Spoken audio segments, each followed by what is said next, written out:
What if I told you that almost all detox hacks you've ever tried, like the olive oil and lemon shots hack, the cinnamon hack, are actually doing nothing at best and actually hurting your health at worst? For those of you who don't know me, my name's Drew. 3 years ago, I couldn't even walk because of my rheumatoid arthritis, POTS, and multiple autoimmune conditions, but I healed myself naturally by the grace of God. And now on this channel, I teach you to do the same thing by understanding what your body actually needs and your biology. So today I'm going to show you why these detox hacks are complete nonsense, and the one thing nobody talks about that actually helps, unlike these detox hacks, to help detox, and why most people are missing it. So if you're ready to stop wasting your money and time on these detox hacks and start actually detoxing and getting healthier, not just staying in the same place, let's dive in. So there are multiple problems with these popular level detox hacks, like the olive oil and lemon hack that's supposedly supposed to like detox your liver or your gallbladder, which is complete nonsense. All it will do for you is give you yellow poop from the lack of the lack of lipase from your gallbladder. Because basically, what you're doing is the gallbladder is like this organ that is right next to your liver, and basically, what it does is it takes the toxins from the liver. The liver dumps all its toxins in there, and it neutralizes the stomach acid, right? But it also contains a ton of digestive enzymes and stuff like lipase. And so, basically, the theory behind this whole lemon juice and olive oil hack is basically oils stimulate the gallbladder, and so do acids. So it's good on the theory, except the execution is just horrible. Because so acid and oil both stimulate the gallbladder, right? But if you're backed up, if you actually have gallbladder problems and you aren't just like faking it or like doing the trend and going along with it, for people who actually have serious gall sludge or even like gallstones, this is going to do nothing but give you yellow poop, because you aren't going to be able to actually move your gallbladder. It's just going to contract, it's going to try to squeeze it out, but it's not actually going to do anything at all, and you're just going to end up with a lack of lipase and, like I said, yellow poop. And so it's just going to hurt your digestion and harm you. What you actually need to do to clean out your gallbladder, like I've said like 2 different times on this channel, is just do a supplement like beet flow from empirical labs that actually helps you detox your gallbladder. There's no need for these useless tricks that like do nothing and just harm you and harm your digestion, and leave you worse out in the long run, at least for people who are actually have gallbladder problems. It's just a mess, and you also like shouldn't even need to support this stuff. You should just be having enough oil in your diet naturally, and you should actually have stomach acid that works instead of having to take lemon in. It's like simple stuff, just supporting nutrition to actually help you produce stomach acid and all that. And so the next health hack that is an absolute joke. This one's even worse than the last one, because it doesn't even have any theory behind it. Is doing cinnamon to clear out your liver. I don't know why people do this, honestly. I think it's just because it's like antioxidants, and people view these antioxidants as like some magical fairy dust that'll take away all their problems, which is nonsense. Um, a lot of people do have oxidative stress, but just like eating antioxidant foods isn't going to help it. You need to help your nutrition. You need to help producing more endogenous antioxidants and not just relying on your blueberries and your other antioxidant foods. So cinnamon falls in the same category. But the problem with this is that cinnamon actually destroys your liver. It is the worst thing you can possibly take for your liver, because it has crazy amounts of something called coumarin, unless you're like rich and you're getting like the fancy variety of cinnamon. But for like broke people, or like most people, you're gonna be eating Ceylon cinnamon or Saigon cinnamon, and both of those have crazy amounts of coumarin, and enough to where just 1 teaspoon of this is enough to like poison your liver, which is absolutely insane. Like, we shouldn't even be eating this stuff at all. And so if you're trying to detox your liver, with this stuff, you're actually poisoning yourself. So complete opposite of what you're actually trying to do. And then next one is just saltwater flushes. So this stuff is I get the point that these people are trying to make, but it's just like it's so horribly executed. Basically, the theory behind it is like ancient humans wouldn't have had access to like salt as much as we do today with like ocean and stuff. Um, and so we should probably like not take in as much salt as we do.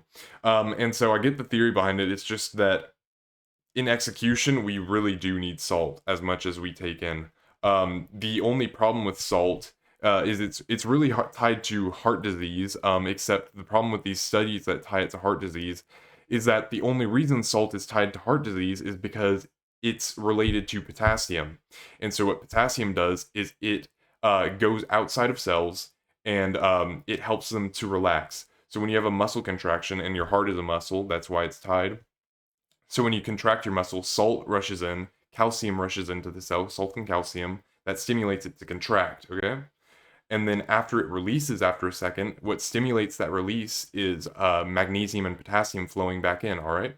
But if you don't have enough magnesium and if you don't have enough potassium, that release never happens, and that's what leads to heart attacks, which is why salt is tied to heart attacks, is because you have that contraction without that release. So instead of just throwing out salt, what we need to do is actually increase our magnesium, increase our potassium, balance all these nutrients, and even balance calcium. Sometimes calcium can actually cause heart attacks. All these four nutrients. Just balancing those four nutrients, we would basically be completely done with heart disease or heart attacks. Um, that is the sole cause, or basically the sole cause of heart attacks, is having an imbalance in one of those nutrients. So do not start flushing your salt out. There is a reason we crave salt, and it's not like other cravings. Like you want to eat the amount of salt that your body craves. If it tastes too salty, that's the point that you're actually taking too much salt. But all the maximum flavor amount of salt is the amount that your body is saying, okay, this is the natural balance I should have to be at maximal health. And so that's why you should never do these salt detoxes. And so hopefully that's enough debunking of these horrible, horrible myths that are like actually damaging people's health a crazy amount. And now we can jump into one of the not secrets, I don't want to be like that, but one of the tactics that nobody actually talks about, and it's just because it's boring, honestly. And it's just having good nutrients is the number one thing you can do for detox. Well, actually, not number one, but it is one thing that can really support you, help you a ton, and nobody talks about it because it's boring. Uh, so basically, what people need to realize is that having a healthy body, having a healthy detox pathway is extremely intertwined with nutrients.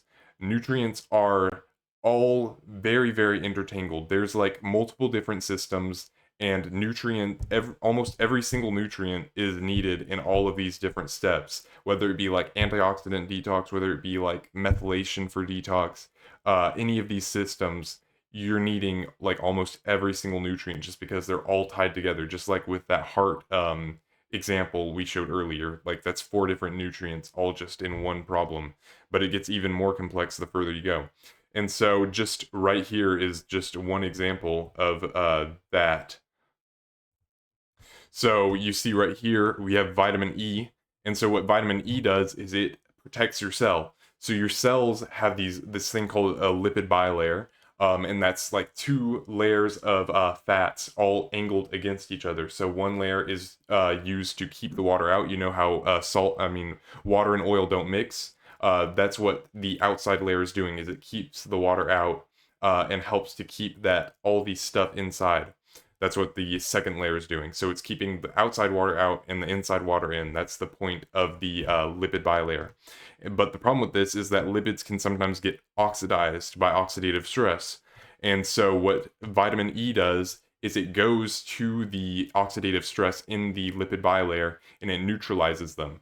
The only problem with this is that the vitamin E then takes on the oxidative stress and it becomes useless itself. It becomes oxidized itself. So it needs to go and find basically it needs to get re antioxidized by other nutrients. So it goes to vitamin C. It takes the antioxidants from vitamin C, but then vitamin C is needs to be reoxidized. So then it takes it from glutathione right here, and then glutathione needs to get reoxidized again. So it takes it from selenium and also B3 or niacin, and then that goes into the pentose phosphate pathway, which requires B1, B3, B6, B5, and you can just see this giant web that contains like every nutrient, like sulfur, iron, copper, zinc, magnesium, manganese, literally anything you can think of, you need it for just this one pathway. And so that's why you need to like get tested and figure out what your deficiencies are and figure out where you're lacking nutrients so you can actually start to get healthier and get better and figure out where you're lacking so you can actually increase your detoxing.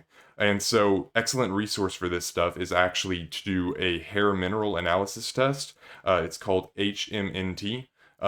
So there are different ones online. I think the best one is something like Element Hair Mineral Analysis Test, and it will tell you what nutrients you're deficient in. And it's specifically called a hair mineral analysis test because they take a sample of your hair. And this is important because blood tests are very inaccurate on many different nutrients. And that's simply because in your blood is constantly trying to get in as much balance as it is. So if something is showing up on your blood, if you see a deficiency in your blood, that means you've been in a deficient state for a very, very, very long time because your blood has to be in balance to actually deliver the nutrients where they need to be. So a better way to do this is to actually do the hair mineral analysis test, which checks your tissue level deficiencies. So you can take that out, get it tested, it blends it up, it tests it, and then you actually get to see what the inside of your body is looking like, and you can actually supplement accordingly. Like so many people take random supplements for like no reason, and you're just poisoning yourself. Like for example, people just randomly start taking zinc, and they start randomly taking magnesium. They start randomly taking all these different nutrients like D3, all these like popular level stuff. And the horrible, horrible part about that is just because if you don't know that you're already deficient, because nutrients are so highly intertwined, you could be giving yourself a deficiency in something else. You could be overdosing. You could be getting an accumulation of it beyond what you actually want to have. Like a perfect example is when I had rheumatoid arthritis, I started taking zinc, and I took it for a very long time. And so the problem with that is that over time I got a copper deficiency because zinc and copper are antagonists. And the further you dig into nutrients, the further you dig into studying this sorts of stuff, you'll realize that every single nutrient is like that. Vitamin A, vitamin D, vitamin K, and vitamin E are all balanced with each other. So if you start supplementing with huge, stupid amounts of vitamin D, you're going to start getting deficient in vitamin A. And so that's why you need to actually get it from food sources, if you can. A lot of people, I would rather you supplement than just trying to do food sources when you can't. But food sources, if you're able to, not supplementing unless you know that you actually have a deficiency and aren't just doing it for the trend, so you're not poisoning yourself. So I hope that helps anybody with like figuring out when to supplement, figuring out like detox stuff. Hope you got something out of it. And so I'll see you in the next video. God bless.